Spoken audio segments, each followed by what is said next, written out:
You are listening to Proof Text, a Glossa House podcast exploring Scripture and all things related to it. New episodes are released daily. For more information, check out glossahouse.com and subscribe to our channels on Spotify and YouTube. Welcome and enjoy. Hello and welcome to Proof Text and Glossa House TV. I am Dr. T. Michael W. Halcomb, and this is a Fallacy of the Week episode. And in these episodes, what we do is we look at things that have been floating around online, things that people are sharing, resharing, posting, reposting, that sort of thing. And we look at the fact that despite that they've gained traction, they usually got a lot of logical fallacies going on with them, and oftentimes theological fallacies. And so the one we're going to share with you today is kind of like an open letter to the church of my youth kind of idea that somebody has written. And really, when it gets down to it, it's just a whiny rant. And it's someone playing victim and not wanting to take responsibility, period. So let's have a look at this. I'm really kind of sad that some people I have respect for have shared and reshared this, but you know, it is what it is. So the person who reposted the repost says, "These words mirror much of my own story." I don't believe that. Much of my own journey. It's an important piece of discussion. No, it's not. It's not an important piece of discussion. You'll see why, because it's littered with logical fallacies. So if this is mirroring much of your own story, then you haven't thought through much of your own story logically or theologically, because it's very problematic. This isn't an important piece of discussion. It's just not. And so this Dr. Kelly looking, I don't know what kind of gaze that is or stare that is, but she has reposted it, and she looks, I don't know if she's going for the traumatized look or what, but yeah. So she says, we'll just read this through one time and then walk back through it. "To the church of my youth, what the hell did you expect me to do? You told me to love my neighbors, to model the life of Jesus, to be kind and considerate and stand up for the bullied. You told me to love people, consider others as more important than myself. You taught me to sing red and yellow, black and white, they're precious in His sight. We sang it together, pressing the volume pedal and leaning our hearts into the chorus. You said that He loved all the children of the world. You told me to love my enemies." And you can probably figure out where this is going to go, right? It's going to be an apology for LGBT, essentially, like a defense for LGBT. "You told me to love my enemies, to even do good to those who wish for bad things. You told me to never hate anyone and to always find ways to encourage people. You told me it's better to give than receive, to be last instead of first, to help the poor, the widow, the stranger at the gate. You told me that Jesus looks at what I do for the least of these as the true depth of my faith. You told me to focus on my own sin and not to judge. You told me to be accepting and forgiving, so I paid attention. I took in every lesson, and I did what you told me. But now you call me a libtard, a queer lover. You call me woke, a backslider. You call me a heretic. You make fun of my heart. You mock the people I'm trying to help. You say I'm a child of the devil. You call me soft, a snowflake, a socialist. You shun the very people you told me to help. What the hell did you expect me to do? I thought you were serious, but apparently not. You hate nearly all the people I love. You stand against nearly all the things I stand for. I'm trying to see a way forward, but it's hard when I survey all the hurt, harm, and darkness that comes in the wake of your beliefs and presence. What the hell did you expect me to do? I believed it all the way. I'm still believing it all the way, which leaves me wondering what happened to you." And so that's it. I guess it's not a full-on thing for LGBT, but that's lying, implicitly under there. But even beyond that, let's just think through some of this. I mean, it begins, it begins with the to the church of my youth. Okay, well, that's very vague. We don't know what church you're talking about. And it'd be really helpful if you could just be specific, because whatever happened at this church that you're describing definitely doesn't happen at all churches, or even the majority of churches, or a lot of churches. It might happen at this one you went to, though I doubt it. It might happen at that one, but it seems like this is just a hasty generalization. You're keeping it general so you can hastily generalize.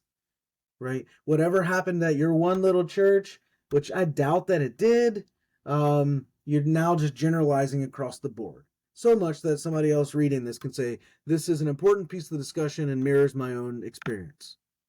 Okay, well, tell us which church, tell us which pastor, which minister. What did you expect me to do? You told me to love my neighbors. Okay, a lot of churches do say that. To model the life of Jesus, yes. To be kind and considerate, okay. Stand up for the bullied, yeah, maybe. Maybe a youth pastor will preach a sermon on that. Love people, yeah, definitely. Consider others more important than myself. Well, the scripture says that. Taught me to sing red and yellow, black and white, precious in his sight.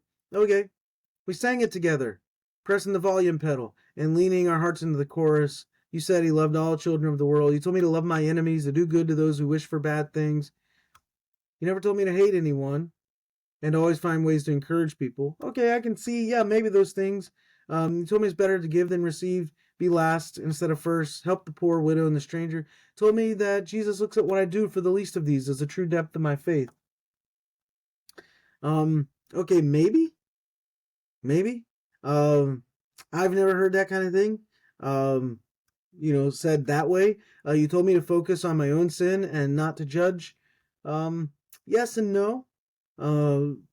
You are to focus on your own sin, but also the scripture says that when a brother and sister is sinning, you're supposed to call them out on that, restore them gently, rebuke them gently. So if, that's part of it. If that was left out, that's really unfortunate. But that's not what the scripture says. You told me to be accepting and forgiving. And by the way, it's not what your church says. It's what the scripture says. And you can whine and whine and whine about whatever this vague, general, ambiguous church is that you're talking about, but it doesn't matter what the church says. It's what scripture says. Scripture defines the church and how it lives and behaves, and not the other way around. You told me to be accepting and forgiving. Okay, accepting how? There are a lot of so-called churches that really aren't churches doing that. Accept, which these days has the connotation of affirm. He told me to be accepting and forgiving. So I paid attention. I took in every lesson, and I did what you told me. But now you call me a libtard. Okay, you a queer lover. You call me woke, a backslider, a heretic, make fun of my heart, mock the people I'm trying to help. This is a classic straw man fallacy, misrepresenting someone's argument to make it easier to attack and make yourself look like the hero. First, make yourself look like the victim, then you defeat it to make yourself look like a hero, all in one fell swoop. Right? And so this quote, you call me a libtard, queer lover, woke, backslider, it assumes that the church universally labels anyone who follows its teachings in a certain way with derogatory terms, which just isn't true. Again, this may be the case at this specific church. I doubt it that you grew up in. I doubt it. It may be the case, though. I could be wrong on that. But that doesn't apply across the board to every church. Right? And that's really what this is going for. Despite it saying to the church of my youth, it's meant to be an umbrella open letter. Right? So I could say, like, all environmental activists are tree huggers who don't care about human progress, just, nature or something. And that is a similar example to this, right? But the reality is not all members of the church label others with these kind of derogatory terms. It's just not true. The church I'm in, this is not the case. Now, you may be those things.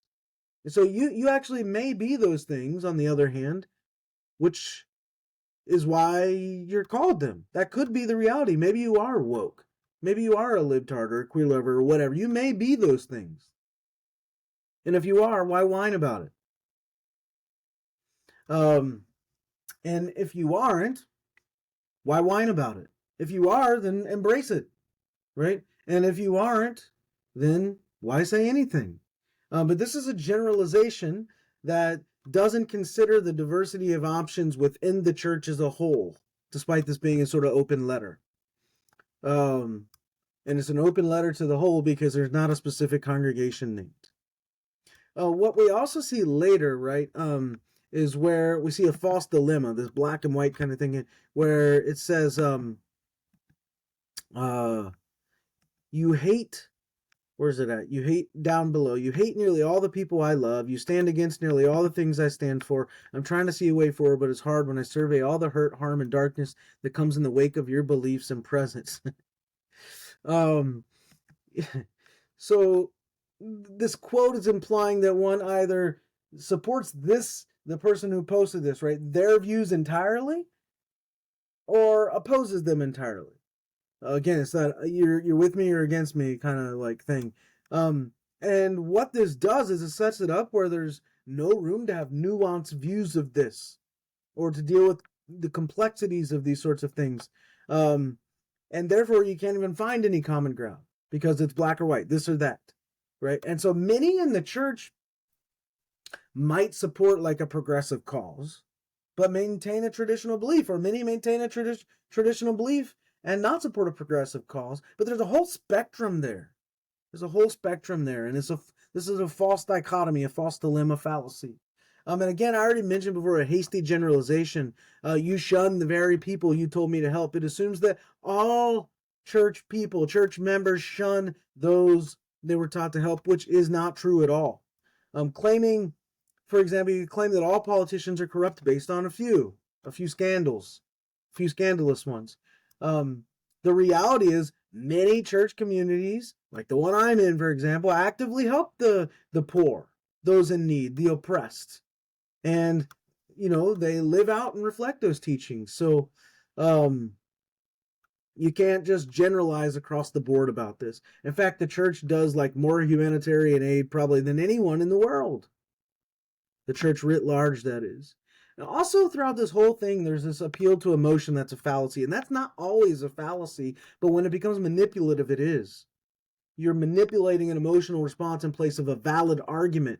So you say I'm a child of the devil, and then there's the devil emoji, right? And so this is using dramatic language and emojis to evoke like an emotional reaction rather than a rational discussion, a logical discussion. In the advertising world, they do this all the time. They use heart-wrenching images and songs, and they do this to solicit donations, and they don't even sometimes explain how the funds are going to be used, or usually don't. The reality is like logical discourse should be based on facts and reason, not on emotional manipulation. So many in the church, they don't resort to that kind of language. Like, I don't know anyone going around in any like church that I know of saying you're a child of the devil. No, no. There may be people that do that, but you can't take like a select few people and hastily generalize across the board about this. That's a fallacy. That's 4 fallacies we've picked up right there. We have the straw man fallacy, the false dichotomy fallacy. We have the hasty generalization and the appeal to emotion fallacy. There's some theological fallacies here too. I think you have a misrepresentation of teachings. I thought you were serious, but apparently not.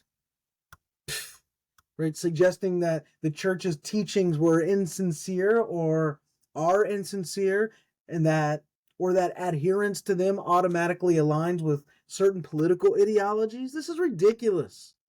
It's like claiming that all Christians have to oppose capitalism because Jesus helped the poor. It's stupid. It's stupid. Church teachings emphasize love and compassion and service, but they don't necessarily dictate specific political affiliations or responses, right? Individual interpretations and actions may vary, but you can't skew things this way. That's dishonest. It's a theological fallacy. I think you have false attribution as well. You stand against nearly all the things I stand for. He's attributing this monolithic stance to the church, right, on various issues without acknowledging that, again, there is a complexity and a spectrum within the church. It's like saying, all Muslims are terrorists or all Muslims support terrorists because of, some extremists' actions. Well, the reality is that the church comprises many individuals with, a wide range of beliefs and a wide range of practices, and not all church members are going to, oppose, this seemingly progressive thing or this seemingly conservative thing or whatever. There's a spectrum there. It's complex. People are complex. Um, yeah, so those are a couple other things I noticed. I think that as you read this whole post, it sounds good. You can almost get on board with it. But anytime someone's framing themselves as a victim, beware. Beware, because there's going to be rhetorical sleights of hand, and that's all throughout this. The arguments presented here rely heavily on generalizations and emotional appeals and misrepresentations. A more nuanced and healthy view is going to recognize that, hey, there's diversity within any organization like a church, especially a large organization, and you know. The responsible thing would be to engage with specific actions and statements rather than broad accusations. And that's what's going to help foster constructive dialogue. If you really got a problem with your church, go to them. That's what Matthew 18 says, in fact. Go to the people who wronged you and deal with them. Now, maybe this person did that. They don't intimate or let on that they've done that. They're just whining here publicly. And I'm not saying there isn't a place for public exposure of things. There is. But have you done the requisite steps prior to? That's important. That as far as like theology goes here, the teachings of Jesus in many churches, right? They emphasize love and compassion and service to one another and to others.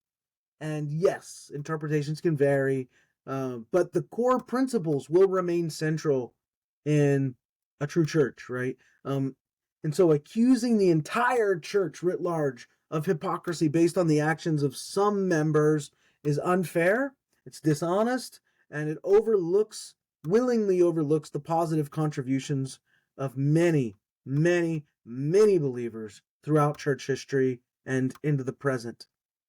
So, my hope here is that by looking at this, what sounds good at first, we realize it's just a whiny victim mentality, and has a lot of logical fallacies in it, some theological fallacies as well, and that the proper way to think through this then is to understand that rhetorical sleight of hand, that rhetorical move, and the more healthy way to think about this kind of thing would be, did we follow the scriptural pattern, and then to consider the complexities of all of this.